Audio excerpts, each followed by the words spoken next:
Hello everyone, welcome to my channel Testing Tricks. So today I would like to explain defect lifecycle or bug lifecycle in software testing. So as a tester, when you raise a defect, then the first state would be new. Okay, so you have raised a defect and after that you are assigning that defect to the developer.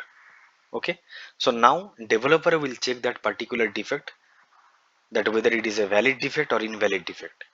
If it is a valid defect, so that time they will try to fix that defect. If it is not a valid defect, then that time they can reject also.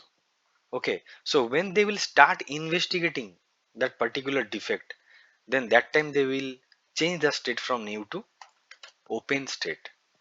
Okay, that means they're doing the investigation.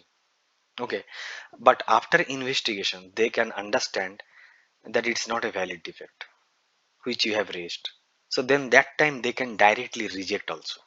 Okay, so from open they can directly change to the reject state. That means you have raised a defect but it's not a valid defect, so that's why they are changing the state now from open to reject.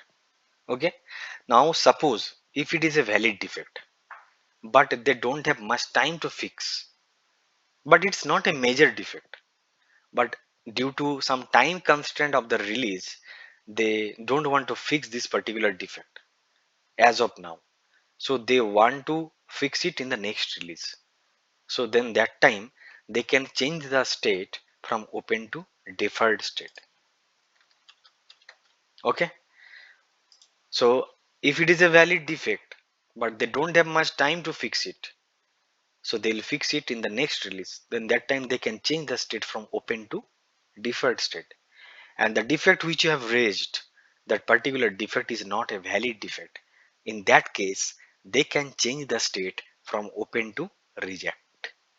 Okay, so these are the states from open to deferred and open to reject. Now suppose they have the time in this particular release and it's a valid defect, then that time they have to fix it.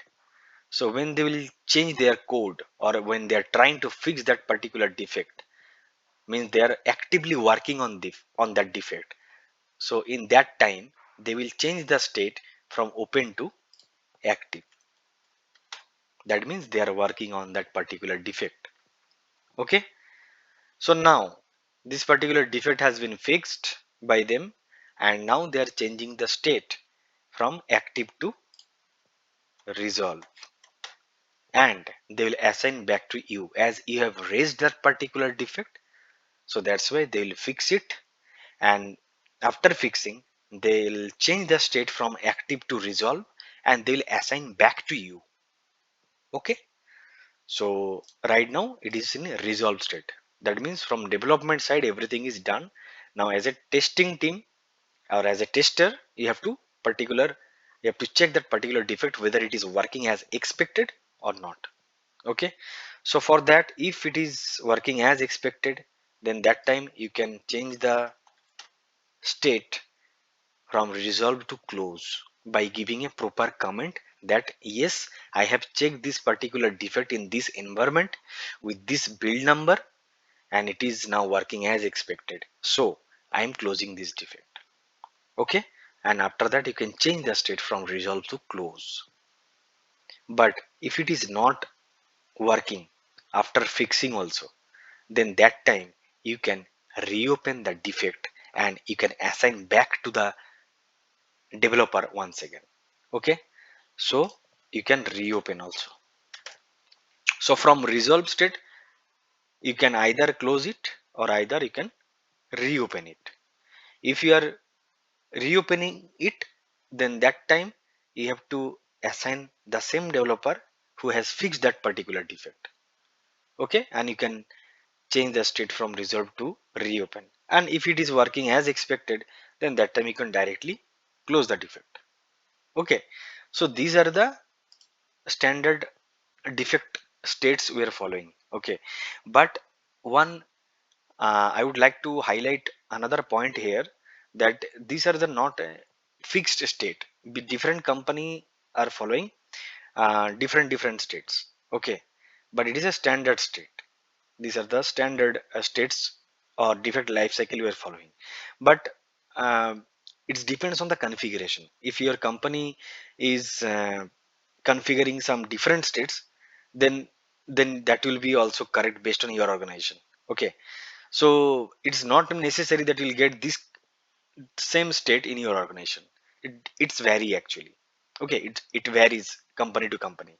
So I have observed that sometimes under open, sometimes this instead of open, a few companies are falling under investigation because developer is working on that particular defect, whether, and they're checking whether it is a valid defect or not. That time instead of open, I saw some of the state they have mentioned, instead of open they are mentioning under investigation.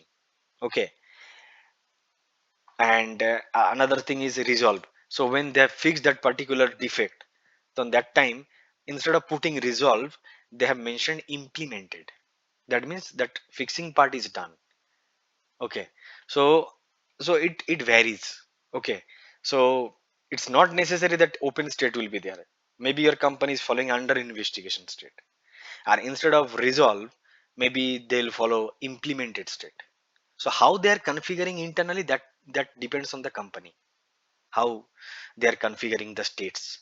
Okay, so I'll just give you overview of the states and defect life cycle.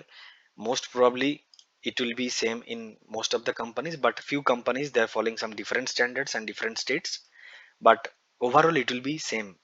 Okay, so that is the um, point I would like to highlight to all of you. So yeah, so that is all from my side today. Thank you.